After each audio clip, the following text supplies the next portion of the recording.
Prav vsem najprej čestitke za osvojeno bralno značko. Želim vam lep dober večer.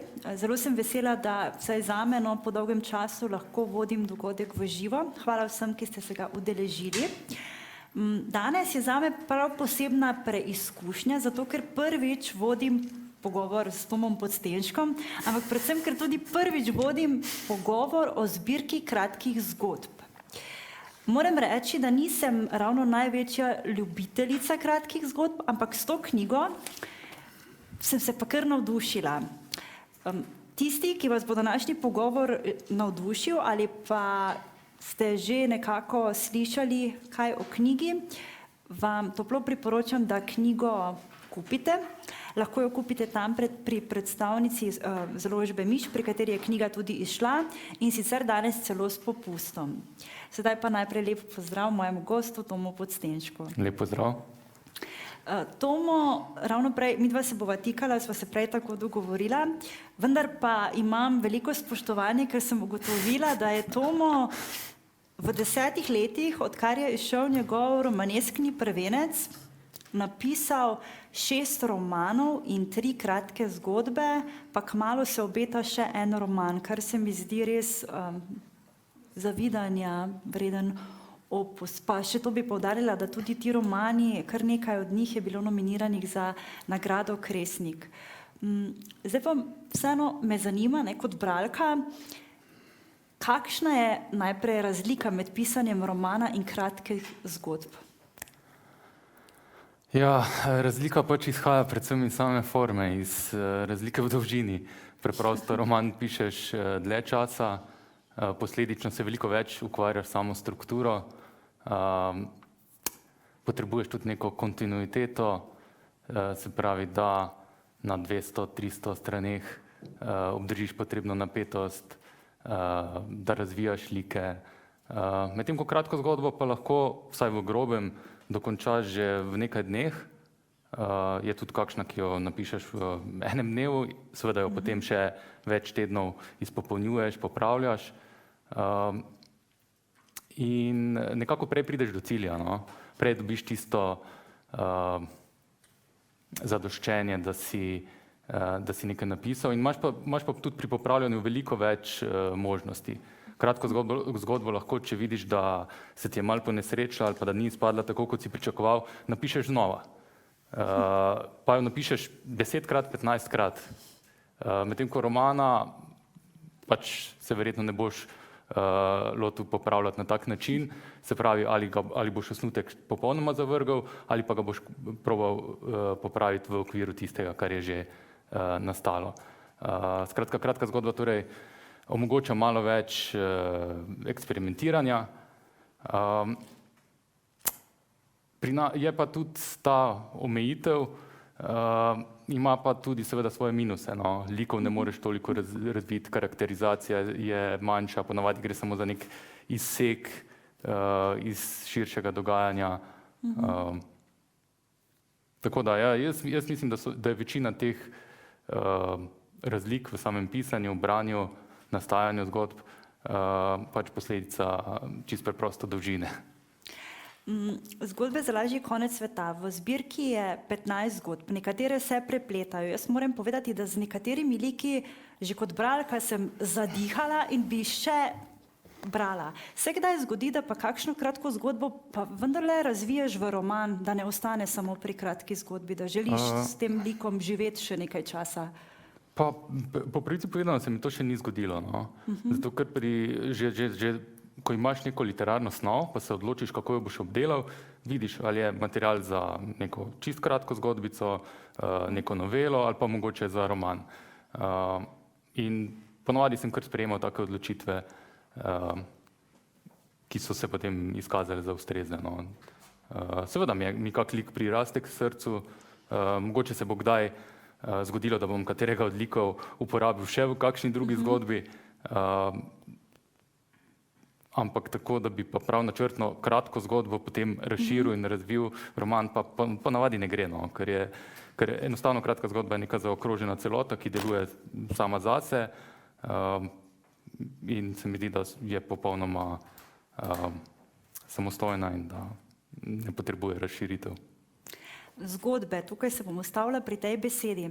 Moram reči, da sem imela kar dolgo časa občutek, da pisatelji postanejo tisti ljudje, ki jim nekako starši privzgojijo ljubezen do knjig, da torej so obdani s knjigami. Jaz sem odraščala v takšni družini. Potem pa sem imela priložnost govoriti kar z nekaj literarnimi ustvarjalci, Neža Maurer, Feri Lajnšček, Ciril Zlobec, ki so mi pa odprli čisten drug pogled. In sicer prav vsi trije imajo eno skupno stvar, da so jim zgodbe pripovedovali starši ali stari starši in oni v bistvu so pripisovali to sposobnost pisanja temu. Pa me zanima, če je pri tebi podobno, če je kdo v tvoji družini pripovedoval zgodbe, starši, stari starši? Ja, vsekakor. Pri meni je pravzaprav vplivalo in eno in drugo. Skratka, vedno sem bil obdan s knjigami, imeli smo kar dobro založeno domačo knjižnico, oba starša sta rada brala, tudi sta mi veliko brala, ko sem bil otrok. Tudi so mi veliko pripovedovali, od resničnih dogodkov do čisto izmišljenih zgodb. Tako da ja, sem odraščal in z zgodbami in s knjigami. To je zdaj ravno ta domišljija in to me je zdaj spomnilo, ker kar nekaj zgodb presenetljivo ima tak fantastičen konec. Ja, mislim, da v tej zbirki celo prav vse na takšen ali pa drugačen način odstopajo od realnosti. Tako sem jih tudi jaz pravzaprav kratkih zgodb ne pišem z mislijo, da bodo nekoč izšle v neki zbirki, ampak se vsaki posvetim posebej. In potem, ko se jih nabere dovolj, pač naredim neki izbor, neko selekcijo in tiste, ki so sorodne, ki nekako sodijo skupaj, poskušam postaviti neko kompozicijo, jih mogoče še dodatno malo povezati. V osnovi pa je nastajala vsaka zase. In tej knjigi sem zbral zgodbe, ki imajo neke fantazijske elemente, se pravi, prihaja do takšnih ali pa drugačnih distorzij realnosti, ki je pravzaprav po eni strani zelo podobna tistemu našemu vsakdanjemu življenju, potem se pa zgodi nekaj neverjetnega, fantastičnega, kar podre to realnost, kar jo postavi pod vprašaj. In to sem nekako upravil kot neke vrste potujitveni element. Se pravi, da potem ravno zaradi tega pogledamo na vsakdanjost z neke nove perspektive in mogoče kako samoumevnost, ki je v svojem bistvu pravzaprav povsem absurdna, končno vidimo v neki novi luči. Na nek način je bila takšna zgodba o mladem paru, ki se zdi absurdna, ki nakupuje stanovanje in se zakreditira za 300 let. Ja, ampak kakšna je razlika, če se zakreditiraš do 300 let ali pa do smrti? Mislim, to je tako kot pri tistih zapornih kaznih v Ameriki. Ne? Zdaj, ali dobiš do smrtno ječo ali pa 300 let, ne vem, če je ravno kakšna bistvena razlika. Ne? Te velikokrat nagovorijo neki taki družbeni problemi in jih potem se ti zdi zanimivo, kako bi to delovalo v neki zgodbi. Ja, mislim, da kar, no. Tako pišem o tistih zadevah, ki me zanimajo, ki me pritegnejo, ali tematike, ali neki dogodki, ki si jih mogoče niti ne znam pojasniti, pa jih potem poskušam predelati skozi literaturo. Dosti je nekih moralnih dilem, ki jih potem malo raziskujem ali pa obdelujem. Tako da ja, pišem o tistem, kar me zanima in seveda me zanima tudi družba, družbeni problemi, veliko zgodb je na tak ali drugačen način družbeno kritičnih. Bolj se potrudi, sem se zdaj spomnila, tam je bila še posebej všeč neko tako ogledalo, pardon, da sem prekinila, ampak zdaj sem se spomnila tej družbi, ki je z deloholizmom prežeta s to, da moramo biti pridni, poslušni, in se mi zdi tak zelo dober prikaz tega, da se zamislimo. Ja, pa ne samo s tem, tudi s to tekmovalnostjo, ki nam jo vsiljujejo na vsakem koraku. In pač čisto jasno je, da če živimo v družbi, ki temelji na tekmovalnosti, da vsi ne moremo biti zmagovalci. Ravno obratno, večina bo poražencev. Tako da sem pač se potem s tem malo poigral. Velikokrat v marsikateri zgodbi sem recimo vzel neko čist realno okoliščino, pa potem zadevo malo napihnil, malo Stranišče, recimo, no, vsaj recimo Borutu tudi, mi ne bo treba pomagati. Čeprav ta je dejansko delno celo avtobiografska. No. No, to sem hodila vprašati, kje je pa nastala ideja za to? Ja, ta pa je delno avtobiografska in sicer iz ene zelo čudne situacije na nekem obisku, kjer je bilo ogromno ljudi, nekateri smo se poznali, drugih sploh nisem poznal. In potem sem gostiteljico vprašal, kje je stranišče. In pridem jaz na stranišče in vidim, da je bila školjka, po domače povedano, popolnoma posrana. In seveda sem bil zdaj v tej zagati, kaj naj naredim, ker zdaj bo seveda izpadlo, kot da sem jaz vse skupaj zasvinjal. In nič, sem pač potem tisto lepo počistil, kar mi je bilo pač po eni strani malo neprijetno. In je bila, ja, en tak absurden dogodek, ki pa sem ga potem v tej zgodbi še bolj. Jaz priznam, da sem mislila, da ta zgodba je zagotovo ideja z kakšnega filma. Ne, to je bila kar avtobiografska, ne, in Sem zelo presenečena, no, ker sem ravno hotela pač vprašati, kako to, da ponavadi tako zelo družbeno vprašanje odpiraš, se mi zdi subtilno, ne tako eksplicitno. Zakaj ti je to bolj blizu? Ja, tako kot sem rekel že prej, vedno pišem o tistem, kar me zanima, pa vedno pišem skozi neke dogodke, se pravi, pripovedujem neko zgodbo. Jaz se ne odločim, zdaj bom pa napisal družbeno-kritični roman o, ne vem, tega je žal veliko. Ampak recimo, ne vem, doživim na ulici nek utrinek, okoli katerega potem začnem napletati neko zgodbo in potem se čist nekako naravno pri obravnavi določene tematike pač razmišljaš o njej, si logično kritičen, zavzameš neko pozicijo. Včasih je lahko tudi glasba, ne? Zanimivo se mi je zdelo pred koncem sveta, menda ob tej, mislim, vse je logično, ampak nisem pa vedela naslednje stvari, da pesem Boba Dylana and It's Hard Rains Are Gonna Fall, menda si vrtel na repeat ves čas med pisanjem. Ja, to sem povedal v enem intervjuju. Dost med pisanjem tudi eksperimentiram z različnimi pristopi, tudi zato, da me ne bi potegnilo v neko rutino, ko bi potem pisal kot po tekočem traku in vse po istem kopitu. Ampak tako malo razbijam, eksperimentiram. In ta pesem je imela pač neko to atmosfero, ki sem jo želel zajeti v tej zgodbi. In ko sem to opazil, sem jo dejansko poslušal enih 48 ur ves čas. Pač, dokler ni bila zgodba napisana, sem jo ves čas imel v ozadju.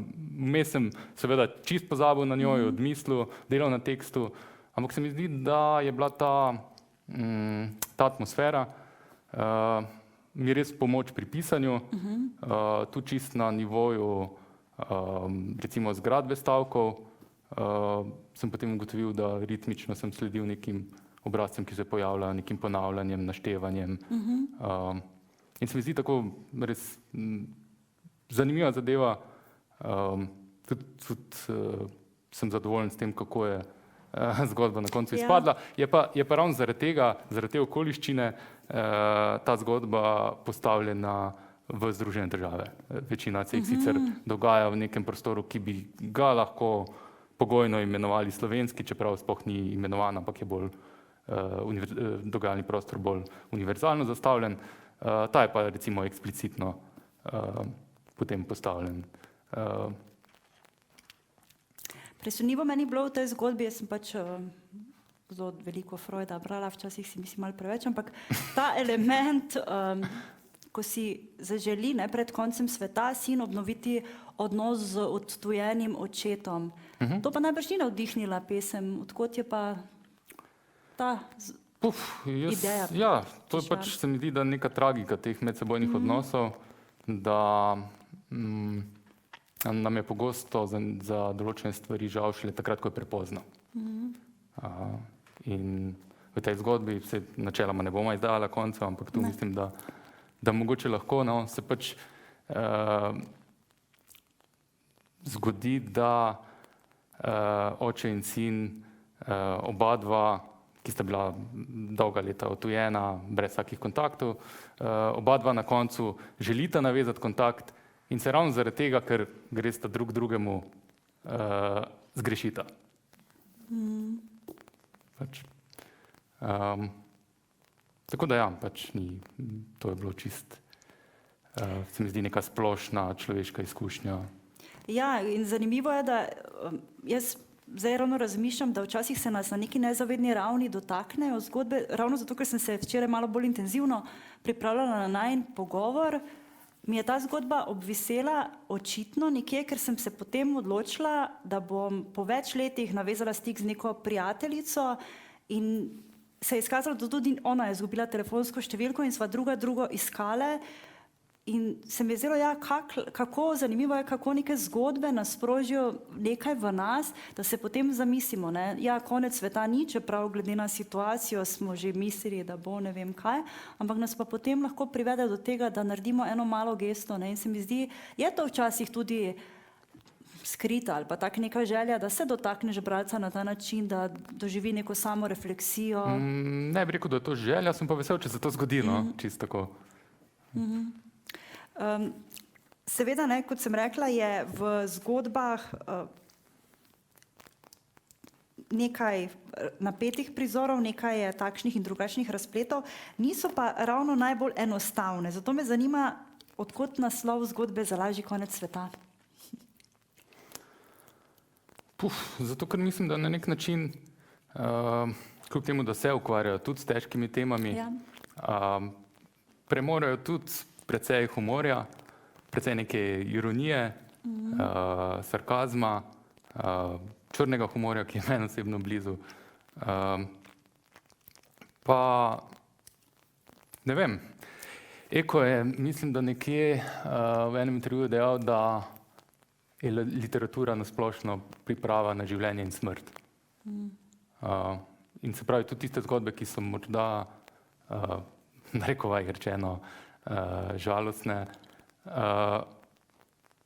nam na nek način pomagajo razumeti svet, medsebojne odnose, ali pa nam pomagajo sploh, da začnemo razmišljati o nekaterih stvarih.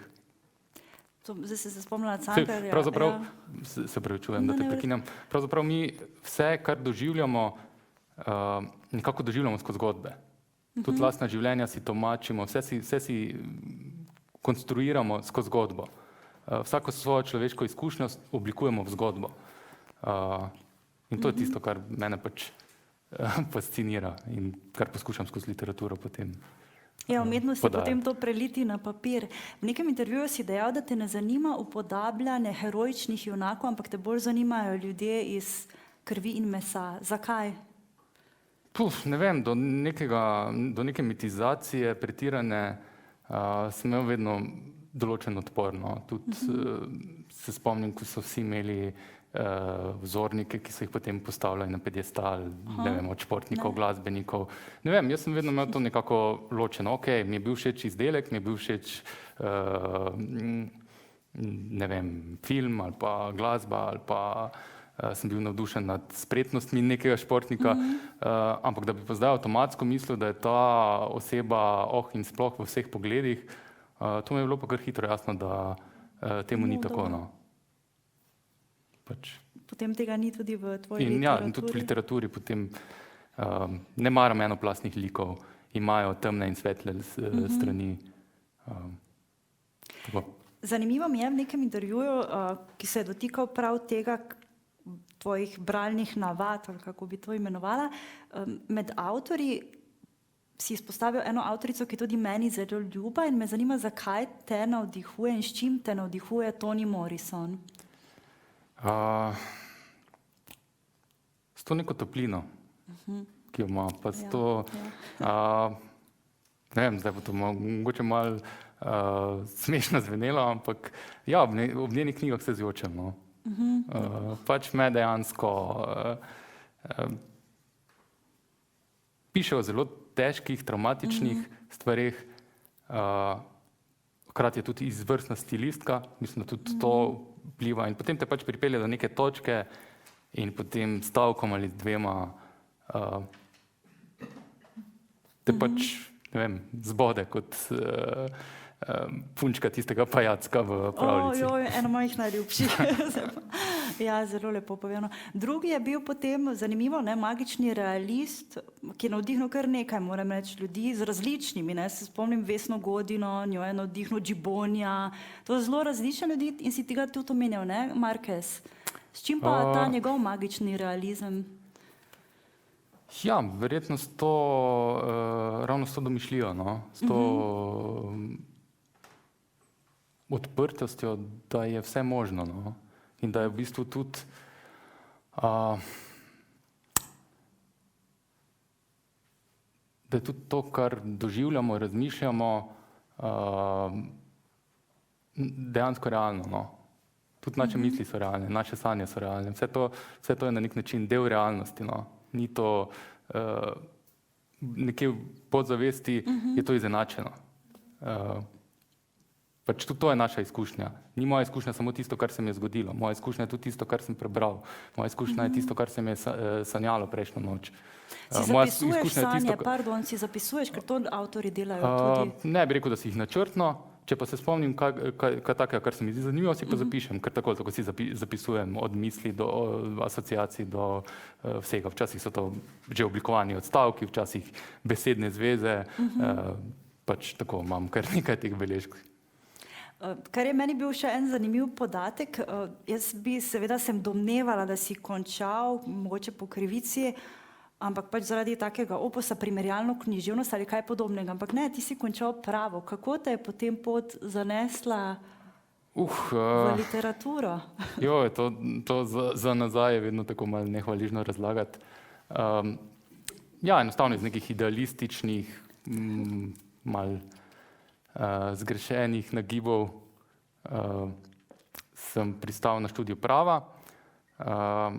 Potem pa sem proti koncu študija začel pač opaziti, da to ne bo zame, in sem se potem počasi preusmeril. Že predtem sem se ukvarjal z določenimi kulturnimi zadevami, pač na področju kulture, z določenimi projekti v okviru študentske organizacije, pa v okviru KUD-a Studio gledališče, ki ga je vodil igralec Peter Boštjančič. Tisto je bila tudi ena taka izkušnja, ki me je kar obogatila in zaznamovala. Ves čas sem seveda rad bral, takrat sem pisal, ampak sem pisal zase, no. Sem skratka ves čas pisal, ampak sem zelo relativno pozno začel objavljati. In vedno sem imel občutek, da bo to pisanje nekje del mojega življenja, no, potem je pač postalo tista neka središčna točka v profesionalnem smislu, no. Ker so liki v kratkih zgodbah tako zelo živi, me zanima, če vizualiziraš, če jih prav vidiš. Ja, dejansko zmeraj, no. Dejansko imam ta sistem pisanja, da v glavi vidim prizor, si ga predstavljam in ga potem pač poskušam čim boljše ubesediti, no. Saj nekaterih zadev se tudi ne da ubesediti in potem vidiš, da moraš, ker je pač literatura je takšen medij, da nekatere zadeve ne funkcionirajo. Mogoče na platnu bi, pri opisu pa ne gre skozi. In moraš potem spremeniti celotno dogajanje ali pa podati iz neke druge perspektive ali pa nekatere zadeve preprosto izpustiti pa prepustiti bralčevi domišljiji, da si bo zapolnil te praznine. Ampak ja, ves čas si dejansko vrtim ta film, dogodke v glavi in jih potem prevajam v literarni jezik. Wow. Mislim, ne vem, jaz mislim, da vsi to počnejo na ta način. Zelo različni. Mislim, da Feri ima celo neko kroglo, ne, on tudi to potuje v preteklost in tak, in se mi zdi zelo zanimiv, ne, ta način, da v bistvu tako vizualiziraš in potem to uspeš prenesti na papir. Me pa zanima, koliko je potem tega enega potrpljenja, ker to se pa spomnim, da mi je Feri Lajnšček prav rekel, da je imel nek lik, roman, s katerim se je ukvarjal po mojem že več kot 10 let, pa nič ni danes še tega romana, ker ni, ker ga lik enostavno ni vodil in nista prišla s tem likom tja, ko bi si oba želela. Je pri tebi tudi tako močno, da pač dovoliš, da te neka zgodba vodi in če te ne, potem pač odnehaš in se rečeš, bom čez par let spet? Ja, velikokrat odneham, no. Wow. Velikokrat tudi odneham, seveda pač vidiš, da ne gre. Mogoče bo šlo kdaj drugič, čez par let, a mogoče pa tudi nikoli, no. Sej teh idej nedokončanih pa zamisli je ogromno, no. Včasih se ti tudi najprej zdi nekaj popolnoma genialna ideja, potem pa se spraviš delati, pa vidiš, da zdaj ne veš, ali je ideja že v osnovi malo slabša, ali ti pač nisi pravi človek za to idejo, da bi jo realiziral. In jo pač opustiš in se lotiš nečesa drugega, kar se ti zdi, da ima več potencijala. No. To se mi zdi dobro, ker vedno sem mislila, da je potem ta frustracija, če zadeva ne gre in potem na vsako silo sedeti zraven, da bo steklo. Pa niti ne, no. Mislim, k sreči nimam težav z idejami, tako da imam veliko zamisli, veliko osnutkov, na katerih lahko delam, tako da se pač lotim česa drugega. No. Poleg tega, da si očitno napisal veliko knjig, mislim, da tudi zelo, zelo rad bereš. Podatek, ki me je zelo presunil, je, da imaš domačo knjižnico, ki obsega od 800 do 1000 knjig. To drži? Ja, mislim, da je. Mislim, da sem za tisti intervju celo šel šteti ne vseh knjig, ampak eno polico pa sem potem pač pomnožil. Ja, se kar nekako nabere, tudi ne vem, jih sproti kupujem. Kakšna literatura prevladuje, kaj je tisto, kar najraje kupuješ in bereš seveda potem? Zelo različno, no. Večinoma od klasikov do sodobnih avtorjev, slovenskih, tujih, poezija, proza, večinoma pa je leposlovje. No. Kaj pa fantazijski romani, zvrst, ki meni popolnoma tuj, ampak zaradi teh fantazijskih koncev? Ja, meni je tudi, no, mi ni tako blizu, no. Sem kakšno zadevo kdaj prebral, ampak ni to ravno tisto, kar bi me navduševalo. Tudi nasploh žanrska literatura, mogoče malo manj, je tudi manj berem, no. Bolj to klasično leposlovje, recimo, no. Zanima me še, kdaj konkretno je zbirka nastajala, ker pač velikokrat so ti roki, kdaj potem založba izda neko delo različni. Je nastajala med epidemijo? Ne, to je nastalo že zdavnaj pravzaprav. Kot sem rekel, nisem načrtoval zbirke, ampak sem pisal posamezne zgodbe. Tako da jaz bi rekel, da najstarejša je verjetno stara kakšnih 5 ali pa 7 let. Tiste mlajše, najmlajša pa mogoče kakšno leto, 2, no. Ker tudi zgodbe potem malo odležijo v predalu, jo popravljaš, obstaja ogromno verzij. Velikokrat se zgodi, da je tista prva verzija popolnoma drugačna. Gre kakšna zgodba tudi ven, ker pač zbirka... Ja, logično. Logično, ja. seveda, ne. Že jaz sem naredil nek izbor, ne vem, enih 20 zgodb. Potem pa smo z urednico tudi še izločila nekatere zgodbe.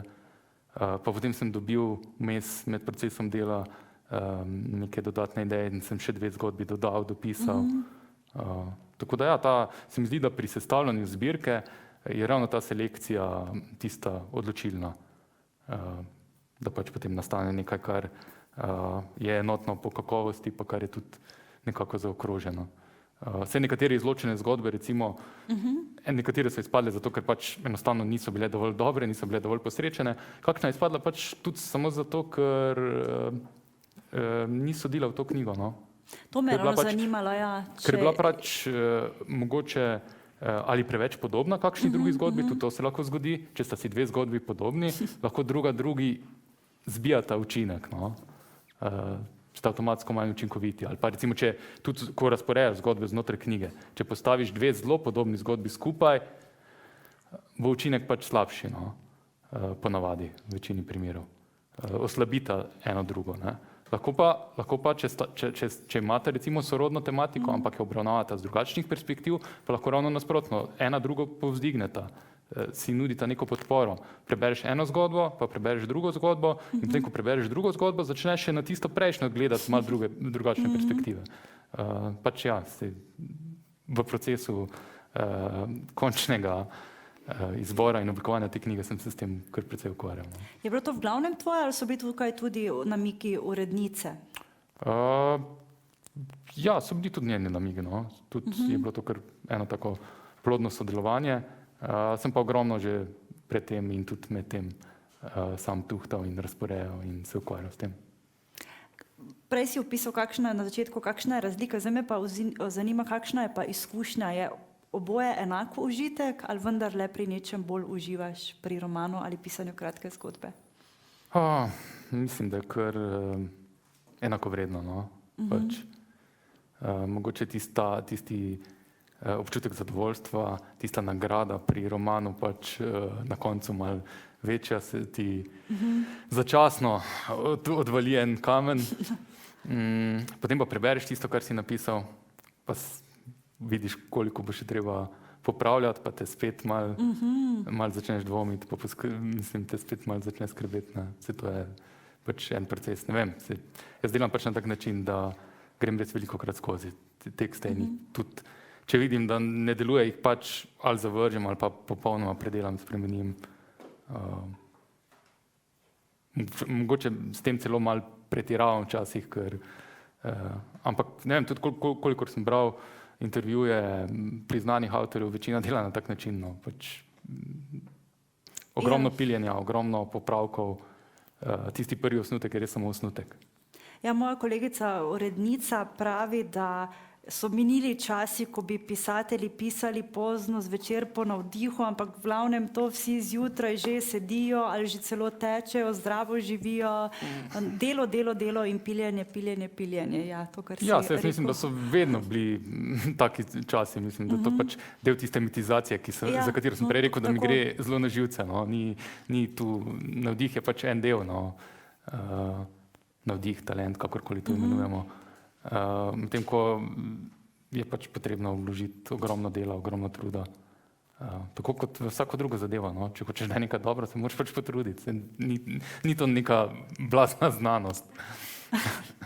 Ja, ampak vendarle se mi zdi, da danes bi radi, marsikdo bi rad hipno zadovoljstvo, ne? Tudi veliko ljudi ne skriva ambicij, da bi radi napisali knjigo. Se mi zdi ravno to dragoceno, da si povedal, ne? Da je pač potrebno tako kot pri vsaki stvari pač delati in vložiti in veliko tudi sam narediti, preden to zaupaš uredniku, ki pa ima potem seveda lažjo nalogo, če si že sam pri sebi naredil. Se je ta samokritičnost pri tebi umirila, mislim, ali je to se stopnjevalo za vsakim izdanim delom? Vedno hujše je pravzaprav. Vedno hujše tudi zato, ker kot avtor vendarle malo napreduješ.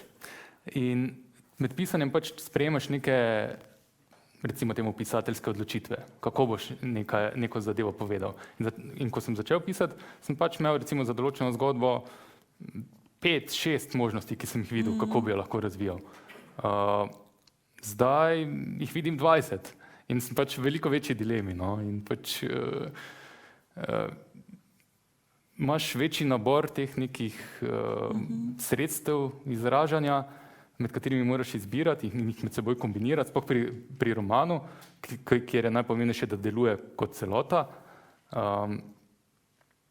In je potem tu res ena kombinacija različnih odločitev, ki jih moraš usklajevati in vsak naslednji roman je z tega vidika težji, oziroma ga tudi, ne vem, prvega sem mogoče, ko sem ga enkrat dokončal, prebral še 10-krat, preden je šel v tisk. Zdaj berem te tekste recimo po 20-krat. In to pač deluje, mislim, sliši se veliko, ampak dejansko ni, ker to pač delaš sproti. Pač preberem tekst, si označim vse, kar se mi zdi, da ne štima, malo odložim, vzamem roke, popravim tisto, kar sem si označil, da je treba popraviti, dam spet malo na stran, spet vzamem, preberem, spet in tako pač 20-krat. No. In pač na začetku se te spremembe pa pa popravki kar drastični, letijo ven cela poglavja, potem, ne vem, po 10-15 branjih so pač spreminjaš posamezne stavke ali pa vrstni red besed ali pa črtaš tiste odvečne pridevnike, ki so nepotrebni ali pa pač se ukvarjaš bolj stilistiko. Ne. Na začetku pa pač samo fabulo, samo zgodbo, pa samo strukturo. Koliko pa potem pliva branje drugih avtorjev? Je to včasih potem med samim pisateljskim procesom frustracija, ko vidiš, zakaj ne morem jaz pisati tako? Ne, meni je to vedno, če preberem dobro knjigo, mi je to vedno neke vrste navdih. No. Zdaj ne v smislu, da bi šel zdaj direktno posnemati določenega avtorja, to ne. Ampak tako, no, pač, ko vidiš tisto moč književnosti, no, kako se te lahko dotakne, bodi si na intelektualnem, čustvenem, čisto intuitivnem nivoju. Jaz pač začutim neko željo, da bi tudi sam naredil nekaj podobnega, no, podobno močnega. Katera knjiga je nazadnje to vzbudila od tebi, če se spomniš? Zdaj nisem še prebral čisto do konca. Malo sem tudi navdušen nad njo, zato ker je bila popolnoma spregledana. Vsaj meni se zdi tako v slovenskih medijih, tudi potem, ko sem iskal na spletu, nisem nič našel. In sicer prevod Manuel Vilas, Ordesa. Roman, ki je šel pri eni manj znani založbi, Aktivni mediji. Ne vem, jaz sem prvič slišal za to, tudi dobene kritike nisem zasledil.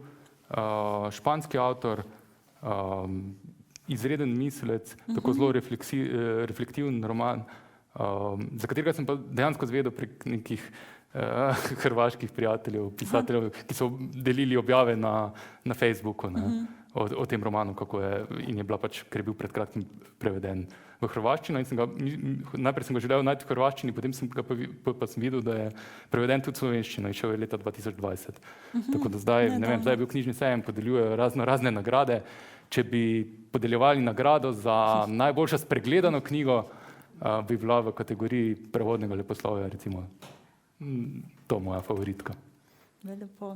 Če bi pa podeljevali nagrado za kratke zgodbe, ki so mene doslej najbolj prepričale, bi ta knjiga to zagotovo dobila.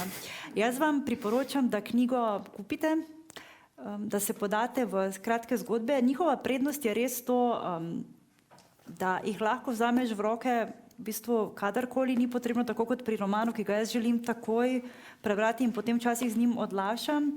Želim vam lep večer, zahvaljujem se vam za današnjo udeležbo, predvsem pa hvala mojemu gostu Tomu Podstenšku za ta prijeten pogovor. Hvala. Hvala.